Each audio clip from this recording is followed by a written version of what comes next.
अस्सलामु अलैकुम वरहमतुल्लाहि वबरकातुहू।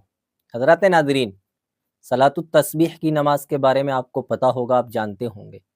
अगर नहीं जानते तो जान लीजिए।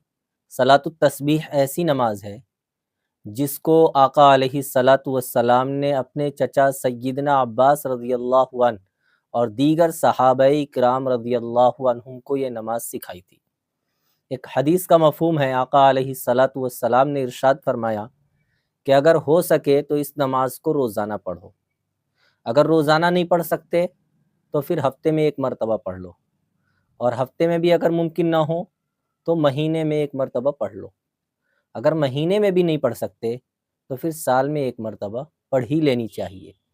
अगर कोई साल में भी नहीं पढ़ सकता तो आका अलैहिस्सलातु वस्सलाम ने इरशाद फरमाया कि ज़िंदगी में एक मरतबा ज़रूर पढ़ लो। ये ऐसी नमाज है, इसे पढ़नी चाहिए। इसके बेशुमार फ़वाइद हैं।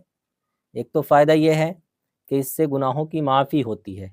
हमसे चलते फिरते कदम कदम पर गुनाह होते रहते हैं, कभी बदनज़री हो रही है, कभी दीगर गुनाह हो रहे हैं। गुनाहों से पाक व साफ़ तो हैं नहीं हम। तो इन नमाज़ों के ज़रिए, नवाफ़िल के ज़रिए इंसान के गुनाहों की माफ़ी होती है। इसी तरीके से कल क़यामत के दिन जब फ़र्ज़ के अंदर कोताही होगी, जब फ़र्ज़ के अंदर कमी पाई जाएगी, तो अल्लाह ताला फ़रिश्तों से कहेगा कि देखो इसकी नमाज़ में नफ़ली नमाज़ें भी हैं या नहीं। अगर नफ़ली नमाज़ें होंगी तो वो फ़र्ज़ की कमी को, फ़र्ज़ की कोताही की भरपाई हो जाएगी। तो इसलिए नवाफ़िल का ज़ख़ीरा भी मुसलमान के पास अच्छा ख़ासा होना चाहिए।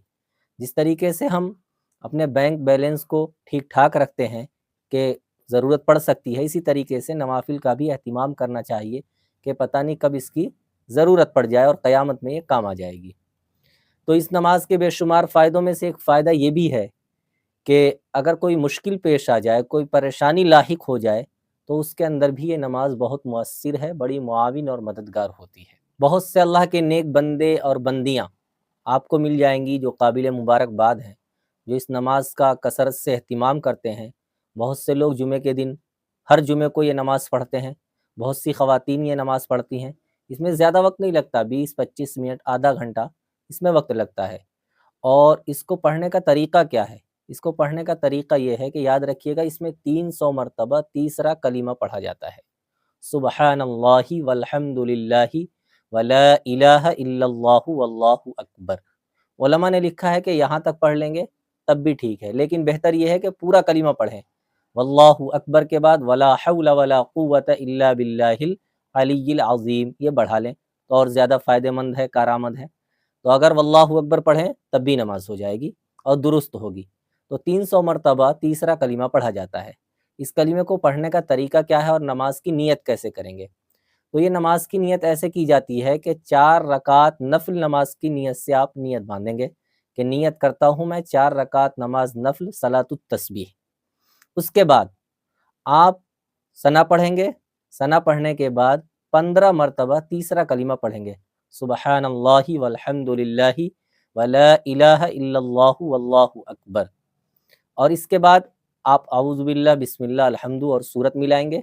उसके बाद फिर 10 मरतबा ये तीसरा कलीमा पढ़ेंगे और फिर रुकू में जाएंगे तो पहले रुकू की 3 मरतबा तस्बीह पढ़ेंगे। उसके बाद ये तीसरा कलीमा 10 मरतबा पढ़ेंगे। उसके बाद रुकू से उठेंगे तो फिर 10 मरतबा ये तीसरा कलीमा पढ़ेंगे।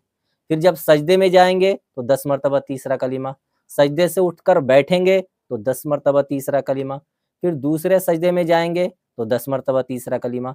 तो इस तरीके से ये 75 मरतबा तीसरा कलीमा हो गया एक रकात में। 75 को आप जब ज़रब देंगे 4 से तो ये बन जाएंगे 300। तो इस तरीके से आपको नमाज़ पढ़नी है कि दूसरी रकात में भी ऐसी कि अल्हम्दु पढ़ने से पहले 15 मरतबा तीसरा कलीमा, अल्हम्दु और सूरत मिलाने के बाद 10 मरतबा फिर तीसरा कलीमा, रुकू में जाएंगे फिर 10 मरतबा, रुकू से उठेंगे फिर 10 मरतबा, पहले सजदे में 10 मरतबा, फिर सजदे से उठकर 10 मरतबा, फिर दूसरे सजदे में 10 मरतबा। तो इस तरीके से एक रकात में ये कलीमा 75 मरतबा होगा, तो 4 रकातों में ये कलीमा 300 मरतबा हो जाएगा। और उसके बाद आप जिस तरीके से दूसरी नमाज़ें पूरी करते हैं कि अत्तहियात में अत्तहियात पढ़ेंगे पहले कायदे में, दूसरे कायदे में अत्तहियात, दुरूद शरीफ, अल्लाहुम्मा इन्नी ज़लमतु नफ़्सी, दुआए मासूरा वगैरह पढ़कर सलाम फेर देंगे। तो इसमें ज़्यादा वक्त नहीं लगता। और चूँकि ये शाबान का महीना चल रहा है, शब बारात भी आने वाली है, इस महीने में लोग 15वीं शाबान को बड़े एहतिमाम के साथ इबादत भी करते हैं और करनी भी चाहिए। सहाबा इकराम से साबित है। تو اس نماز کا بھی اہتمام کیجئے، اس نماز کو سیکھیے اور پڑھیے، اور اگر کچھ اس میں رہ گیا ہو تو آپ کمنٹ کر کے ہم سے بتا بھی سکتے ہیں، انشاءاللہ ہم اس کا جواب دیں گے۔ فقط والسلام۔